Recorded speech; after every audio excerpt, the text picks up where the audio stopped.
back in September, your page promoted an event for Andrew Tate after he got cancelled from social media.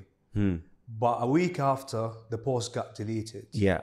Can you please tell us more about that?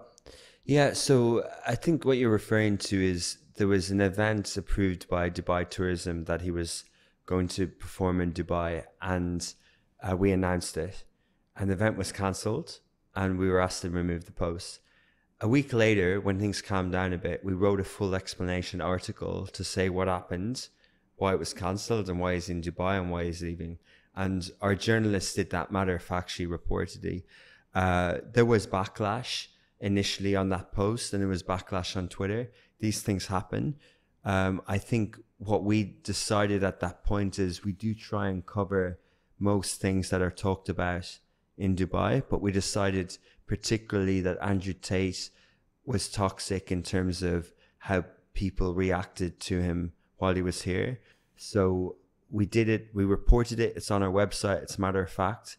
But we're not a platform that wants to upset any community in Dubai, and we don't want, sometimes social media is a place where people get triggered and people go off on comments. But you're not going to please everybody. You can't. You can't please everybody, but I think you can. I think if your platform is really big, you need a responsibility that you don't want to unsettle any sort of communities. Yeah, people are going to go at each other and have different views on stuff. And I think, social media isn't banned, right? Like, I think to a degree, once you sort of respect people's faith, once you respect the leadership, and once you respect people's ability to make a living, and you don't sort of ruin, of course, once you sort of do that, the basics. Yeah, if we do that as a platform, and if people do that on the comment section, then that's fine.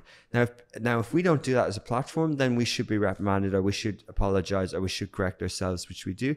And if people also breach one of those three things that I outlined, then that's our community guidelines, and that stuff gets removed. So what's your actual thoughts on him? Honestly, I don't know him, right? Personally? I don't know him. I haven't seen his content. I'm not a massive personal user of TikTok, and I didn't know of him. Someone had to tell me a year ago, do you know Andrew Tate? And I had to Google him.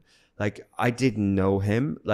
So I've seen some of the stuff he says, and I understand. I follow media, so I understand why people in the US are removed from platforms.